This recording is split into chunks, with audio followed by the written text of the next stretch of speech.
Hey, what is up, guys? You're watching Epic Pokemon TCG, and I realized in preparation for this video, I really need to get an editing software that I could layer and stuff with so I can put the cards up that I'm going to be talking about up on the screen in this video because, well, it's just going to kind of be me talking. That, and I can't find some of the cards for this list. I don't know what happened to them. But anyway, guys, today I'm going to be talking about the top 10 cards rotating out of the Pokemon TCG because of the Sun and Moon on format. So if you guys do enjoy this video, make sure to give it a thumbs up and subscribe if you're not subscribed. And let's go ahead and get right into the list. Coming in on this list at the number 10 spot is going to be none other than Evo Soda. Now, Evo Soda is a card that didn't necessarily see a lot of play whenever it first came out. But as time went on and we got more Stage 1 cards that were really good, specifically like Zoroark, Golisopod, and such, this card really started to spark in popularity. More decks were really taking advantage of it. And I think overall Zoroark just being there and being able to Evo Soda into a Pokemon that could just kind of accelerate your draw power like that just made this card really popular. And I think going forward, right now as I'm making this video, the only card that's really like, I guess, kind of a substitute for it is Timer Ball. And, you know, obviously Ultra Ball. But I think right now, you know, Zoroark decks are, you know, they're still going to be good. But I think just the fact that, you know, Evo Soda is going to be gone might affect them a little bit. And I just wanted to add this card on here just because of how popular it got in Zoroark decks. And I think that it definitely does deserve a spot on this list. Next up on the list at number 9 is going to be Mew EX. Now, this is a card that has definitely been in a lot of different decks. It's been played a lot pretty much throughout, you know, its existence, honestly. But it really didn't start to see it play again until Buzzwole became popular. And then, of course, also it does, you know, hit other Pokemon that's weak to Psychic. But I really think that this card just sparked in popularity because of Buzzwole and the fact that Buzzwole is, of course, weak to Psychic. We also saw the regular other Mew come into play, so that's kind of like an honorable mention here. But basically, Mew EX was a card that could really be splashed into anything. It could copy attacks and just, like, against Buzzwole decks, it could really take knockouts very easy and get you those 2 prize cards back. Yes, they could come back and trade the KOs with you, but I think Mew EX was a card that really was a great tech and could really get you back into games against those Buzzwole decks and other decks, and it just really made, I don't know, it just really made like a lot of decks really unique and just kind of gave them a counter to Buzzwole, and I think that definitely gives it a spot on this list as well. Coming in at number 8 is going to be Strong Energy. Now, we all know why Strong Energy is on this list because of Buzzwole decks and other fighting decks that were really able to take advantage of this card. This card was very popular. I remember playing it with Hawlucha from Furious Fist, I believe it was. And, you know, as time went on, more and more fighting Pokemon, just being able to give them additional 20 damage just really made this card very, very good. And, you know, you can pretty much put it on anything and just kind of increase its damage output. Some cards that come to mind, of course, is Hawlucha. Lucario GX, Lucario EX actually was a card, and, you know, Buzzwole, and then that new Regirock that came out, the one that does additional damage if it has a Pokemon Tool card attached to it. And really, when you paired this card up with things like Choice Band, you paired it up with Diancie and such, Pokemon could really dish out a lot of damage, and we saw that with the Baby Buzzwole card. And, you know, going forward, I think that fighting decks are going to kind of slow down a little bit. They're not going to be nowhere near as good. And, you know, that just really shows how much that 20 damage can just really help you out there. And on top of that, you know, we do have Beast Energy, so Buzzwole will still have something to kind of fall back on. But I think just the 4 Strong Energy in those Buzzwole decks just made them put out so much more damage. Because when you think about it, if it's able to stay out, you know, and you get to attack for 3 turns, that's an additional 60 damage just from that one card. And I think that, you know, yes, you needed some other cards to kind of combine with it to make the damage output significant. But overall, Strong Energy has been a card that has been very, very good pretty much ever since it's gotten released in the Pokemon TCG. And going forward, you know, it's a card that I am very, very sad to see go. But you know what? I had to give it a spot on this list, and I would have put it higher. But the cards we're going to be getting to had just such a significant impact on the format that really, whenever we get past this next one and start to go up, it's going to be kind of ridiculous. Alright, so I think out of all the spots on this list, this has to be the one where I'm kind of playing favorites here. But the next card on this list is going to be Octoly. Now, Octoly is a card that I've always thought was a great card pretty much ever since it's come out. It was a card that when it first came out, I was like, if you don't have enough money to afford Shaman, you could definitely run Octoly. I believe. Yes, I think so. And then on top of that, you know, it was a card that, like, if you didn't have Tapu Lele, you know, it was kind of like a budget substitution card. And then we saw as time went on, it really started to see play in a lot of different decks. And that is another card that Evo Soda actually made very good, now that I think about it, was just being able to grab Octoly, and Buzzwole decks really took advantage of this just because there were so many trainers in your hand, so many different things you can do just to get your hand size down, and you took advantage of things like Brookwood Hill to get your rim rate out. And Octoly really started to spark in popularity. Some decks started off as like a 1-1 of it, and then we started seeing a 2-2 because you started to realize I really need this card out on the field. It really helps my deck, just kind of accelerate. And it's definitely a card that I am very sad to see go because I love playing Octoly. Just being able to Abyssal Hand for 3 other cards, get your hand kind of out of a dead spot, and just kind of have that additional draw power was something that was very nice to have. And it's going to suck not having Octoly next format because I actually really like that card. Alright, here is where we start to get to the cards that definitely had a gigantic impact on the format. And really, in my opinion, these cards only get better as, the list goes on. So coming in at the next spot, I think we're on number, let's see, 1, 2, 3, 4. I think we're at number 5. Number 4, 5, number 6. I don't know. I kind of lost track. I should have kept up with the numbers. But coming in on the next spot is going to be Max Elixir. Now, Max Elixir is a card that has pretty much seen play since it first came out. This card was just in there to kind of accelerate energy, get energy out on the field as soon as possible. And we've really seen this come to life in those Buzzwole decks. Just being able to have things like B-String, Max Elixirs, and such was just insane. And this card did kind of fall off when the Trash Lance Garbodor first came out, just because people just didn't want to risk giving that Pokemon more damage. But it did start to see popularity again, and really never died off. Some decks still did play it. Some players still did put it in there. And this, this card was actually sometimes a 3 to 4 of in a deck, and was really how these decks were able to take off. You just look at the top 6 of your deck, and if there's an energy there, you can attach that basic energy to one of your Pokemon. And it was just such a strong card, and it's one of the big hits for a lot of decks going forward. Just some energy acceleration that was absolutely insane, that you could just go boom, there it is. If you hit it, it was great. If you didn't, that sucked. I've had games where I've missed 4 Max Elixir, and that's just unfortunate. But then there's games where I've hit 3 of them, and I was able to stay in the game and make it really competitive. And I think that Max Elixir going out of the format is one of the biggest hits going forward, and one that I think we will really take note of. And I honestly think this is going to be one of the cards that's really going to slow down the format and really hurt decks going forward. And it's just one of those things that just really makes you interested to see how decks are going to kind of cope and adapt. Granted, how the game's going to be played in this next format, I think, is going to be very different at the start. I think that decks are going to be significantly slower. It's going to be a lot more supporter reliant. And I honestly can't wait to see, but I had to throw Max Elixir on this list because that is just a gigantic card just to see rotate out. So the next card we're going to be talking about is going to be Puzzle of Time. Now, this is a card that everyone knows a specific deck really took advantage of. But this card had 2 effects. You could play 1, and then you can look at the top 3 cards of your deck and basically rearrange them in any order that you like. And then the second effect allowed you to play 2 of them at the same time, and you can get back any 2 cards from your discard pile and put them straight back into your hand. Now, this is a card that is so good that I think today is actually the day of the rotation, if I'm not mistaken.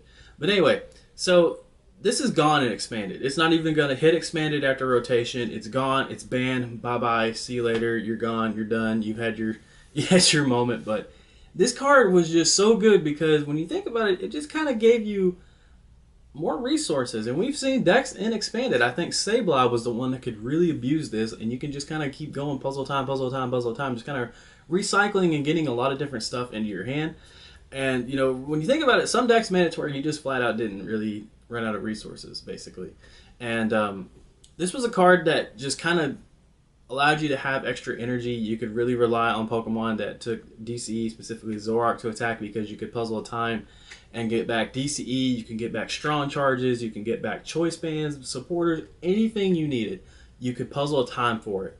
And, just the first effect, being able to kind of, manipulate your draw. If you have a dead hand, you can look at the top 3 cards of your deck. If you find a supporter there or something like that, or a Tapu Lele, you can throw it on top of your deck. And that just made this card so flexible, so versatile, and could really just kind of get you in a game. I mean, you could puzzle time for enhanced hammers, get energy off the field. Like anything you needed in your discard pile, Puzzle Time could grab it, and that's why that card was so strong. And this is something that is definitely 100% going to change the format going forward. Alright, so the next card we're going to be talking about is going to be Floatstone. Now, Floatstone is a card that I am sad to see go. I was sad to see it go the first time, but I think more than likely this time it's going to probably be gone until something new comes out. You know how Pokemon is. They like to reprint cards that have the same effect as old cards and just kind of keep the groove going. But this card allows you to attach it to a Pokemon, and it gave it free retreat. So you could throw this on cards like Octoly. You could throw this card on things that, you know, really... Why is there beeping outside? You good? Anyway, so this card was really good because you could throw it on a Pokemon, and if your deck ran Max Elixirs, you can promote that Pokemon to the active spot, play down your Max Elixirs, or you can promote a, you know, Pokemon with Floatstone attached to it, and just kind of play your hand out, see what you get, and, you know, depending on what you got set up or got what in your hand or whatever, you know, you could just kind of have that flexibility of being able to have a Pokemon up there with free retreat or something like that, or you could Guzma, bring up something with a Floatstone attached to it, and just kind of free retreat. There was a lot of uses for Floatstone, and, you know, it got something out of the you know, active spot. You know, that way it wasn't just locked up there. You know, one of the big things was Regirock. I remember dealing with that. That absolutely sucked whenever I played online. You know, they would promote my Regirock with Guzma, and then just try to lock it there. And thank goodness I had Floatstone in my deck, but Floatstone was just kind of that like safe card. You know, like you could play it, and, you know, most decks ran 3. You know, you could puzzle a time for it if you really need to, but basically it just allowed you to have a Pokemon on your field that you could just kind of promote freely, retreat freely, and just kind of go from there. And it just allowed so many different plays, so many different options and openings and everything. And going forward, the only thing we really have is that escape board thing. And on top of that, you have Pokemon like, I think it's Dawnwing's Necrozma, I'm thinking that's the name of it, that allowed you to just promote and then like retreat it. And we've seen that with cards like Keldeo before. You know, Keldeo Floatstone was like attacking a lot of different decks just to give you that, you know, that Russian retreat thing or whatever. But it was just a very, very strong tool that, you know, a lot of decks just played just because it was that good. You know, and we saw this partnered up a lot with Choice Band as the format went on. You know, that was like the duo for Pokemon decks was, you know, the tools, Choice Band and Floatstone. Those were like the two main cards in decks, you know, for like as far as tools go. And, you know, going forward, man, that's going to be weird. You know, I'm actually kind of worried about how I'm going to play some of my decks without Floatstone. Granted, we could just play Switch. Alright, so we are down to the final 3. The next card we are going to be talking about is, right now it's a problem, but when Professor Elm's Lecture comes out, it's not really going to be that much of a difference. It will be for some decks, but I mean, whenever that card comes out, this is basically going to be irrelevant. But number 3 is going to be Bridget. Bridget is basically like the main supporter you want to see turn 1 for a lot of different decks, just because it can allow you to set your field up. And, you know, there are people that are trying to figure out ways to just, you know, play without Bridget. You know, there's the Pokemon Fan Club engine. There is the Nest Ball Lily type thing that people have, you know, play like a max amount of nest balls and a lot of different supporters. And then we have Apricorn Maker, which I just randomly had right there. We have Apricorn Maker, which is my favorite engine. I like playing Apricorn Maker just because it thins my deck out so much. But, you know, there are a lot of people trying to figure out ways to play it without Bridget. And, you know, it was just like one of those things, like a lot of decks played it, and Zoroark deck could really take advantage of it. You play like 2 or 3 Tapu Lele, you play 4 Bridget, 3 or 4 Bridget, and then it just kind of like increased your chances of opening with Bridget, so that way you can just kind of get your field set up. And then as time went on, you know, you can trade and discard Bridgets and stuff, draw 2 cards and everything.